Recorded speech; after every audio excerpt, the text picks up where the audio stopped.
It's the rematch we've all been waiting for. The game of the week in week 2 takes us to Tuscaloosa as number 11 Texas takes on number 3 Alabama. Can Texas go in and pull off the upset? Or will Alabama silence all of the doubters? That is the question that we're going to answer today as we break down everything you need to know for this game and, of course, share our official prediction. So welcome back to the Gridiron Expert, guys. We're so glad that you could join us today. As always, please continue to like, comment, subscribe, share our videos, and check out everything down in the description below, including those expert picks over on our website, thegridironexpert.com. Some of the best college football and NFL spread picks in the entire country, beating out over 80% of the national handicappers each of the last 5 years. We can guarantee you a winning record over there right now. And make sure you sign up today because our Week 2 picks have already been released on our website. So go take advantage of those picks today. Check out our Patreon account as well for exclusive college football content year-round. And check out our mailing address to send us some of your team's gear to be represented in every single Gridiron Expert video. We've got some Texas gear already, no Alabama gear, but we've got some great teams represented all throughout our background, and we'd love to continue to add more so we can, again, represent your team all year long. So let's take a look at this game, guys. Week 2, it is the biggest game of the week. We've got some other great matchups. This is one of the biggest weekends of college football we'll have all year long. But this is the headliner game. This is the headliner game. Number 11, Texas. Number 3, Alabama. These two teams meeting in a thriller last year. Alabama escaping in Austin 20-19. Some would say controversially, but nonetheless, Alabama did escape with the 1-point victory over Texas, which has led me to believe that Texas can now come into Tuscaloosa and win this game because Alabama is down and Texas will, luckily for them, have a healthy Quinn Ewers for the entire game, at least in theory. Because you take a look at the offense, that's where it all starts for Texas. It starts and ends with Quinn Ewers. His health is paramount to this Texas offense. Last year, he was dealing against Alabama. Alabama had no answer for him, and then he got hurt early in the game. And Texas really wasn't the same after that. And I will sit here and tell you that I fully believe that if Quinn Ewers does not get hurt against Alabama, Texas beats Alabama in 2022. I believe that. Texas was looking really, really good, and that kind of threw off everything when he went down with his injury. You look at what he's doing now. 260 yards, 3 touchdowns last week, and the Longhorns' 37-10 victory over Rice. They had 458 yards of offense and are loaded at the wide receiver position. So you've got Quinn Ewers, and he's dealing it to guys like Xavier Worthy, Jordan Whittington, Jatavian Sanders, Adonai Mitchell. I mean, you name it, they've got it. Texas has the talent and the size and the speed to have one of the best offenses in the country and to put up points against this Alabama defense. But for me, there's a couple X factors for Texas offensively. The first one is their running back. They no longer have Bijan Robinson. He's not there anymore. And people, I don't think, realize how big of a loss that is. Not only was he a bruising running back, one of the best running backs in the country, he was a big threat out of the backfield as well. A great check down option, a guy to send out on wheel routes. He was a guy that Alabama had to account for at all times. He didn't know where he was at all times on the field.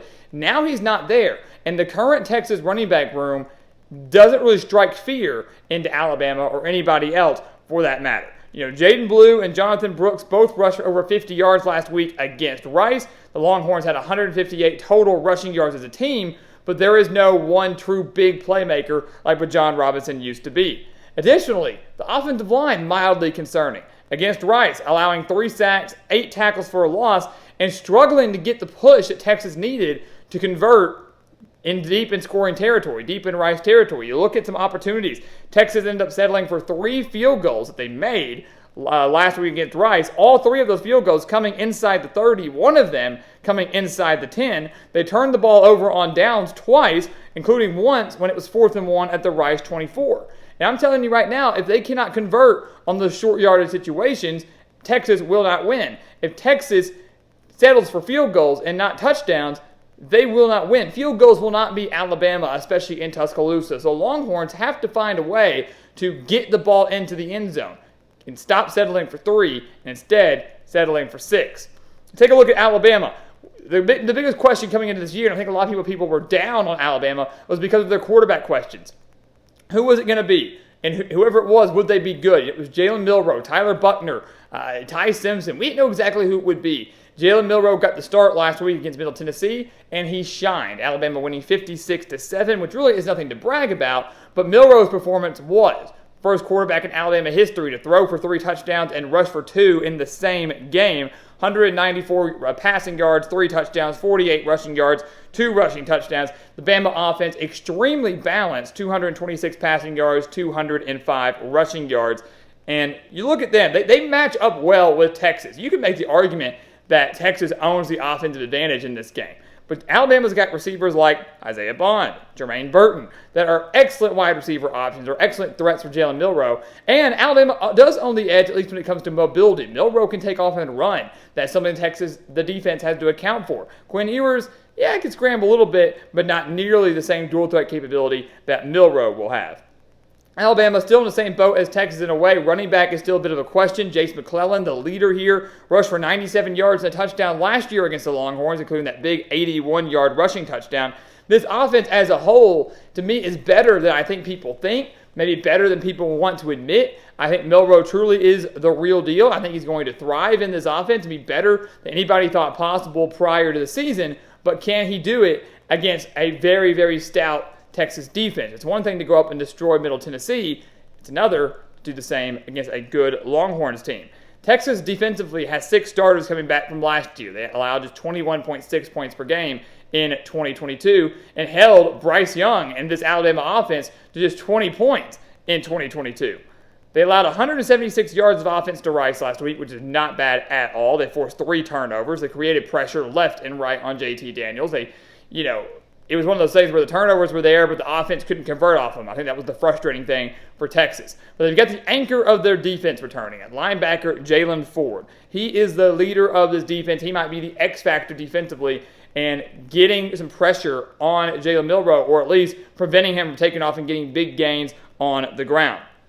More than anything, when you look at Texas and their defense, they have to contain Jalen Milroe. That's what this game comes down to. I don't think I'm really scared of either team running the ball with their running backs. I think this is a game that's going to be won by the quarterbacks, right? It's going to be a game that's won through the air or with their quarterback's dual threat ability. And Texas has to find a way to contain Jalen Milroe, to force him to stay in the pocket and deliver through the air. Can he do that? I think he can, but that's not something that he really wants to do. We know he's not as great of a passer as Quinn Ewers. We know he's not as great of a passer as Bryce Young or other previous Alabama quarterbacks. He's a guy that needs the mobility to his game, and if Texas can contain him, I think they will force him into a handful of mistakes. Alabama, defensively for them, it is the strength of the team. The offense is not bad, but we knew coming into the year the defense was the more experienced side of the ball and the one that was supposed to be better when it was all said and done. They allowed 211 yards last week to Middle Tennessee, but allowed just 133 yards through the air, 133 passing yards. But, as we now know, Quinn Ewers in Texas is one of the best quarterbacks they will face all year long, and Alabama's secondary is a little beat up heading into this game.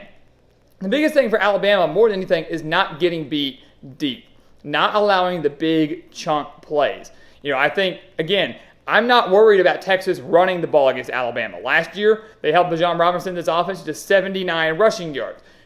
Traditionally, many teams can't rush for over 100 yards against Alabama. It's not just a Texas thing. It's anybody. You just don't have that much success against Alabama on the ground. This doesn't happen, which means all of it's going to be on Quinn Ewers' shoulders, which means Alabama's defensive game plan is we don't really have to load the box. Go ahead, run the ball. Every now and then, if you get 10, 15 yards, we're fine with that. If we can prevent Quinn Ewers from just torching us and from lighting it up and taking those deep to intermediate routes and connecting with them, we'll be fine. So that's Alabama's key here. They've got to find a way to prevent that from happening from Texas. They need to focus on Quinn Ewers. They need to get in there. They need to try to rattle him early. And I think they have an opportunity to do that with a very strong front seven and obviously home field advantage on their side. It's going to be one of the most craziest, loudest, electric crowds that Texas and Quinn Ewers has played in the recent years. Yes, they played some good ones in the Big 12, no doubt about it. Alabama, Bryant-Denny Stadium, certainly a different level, especially at night.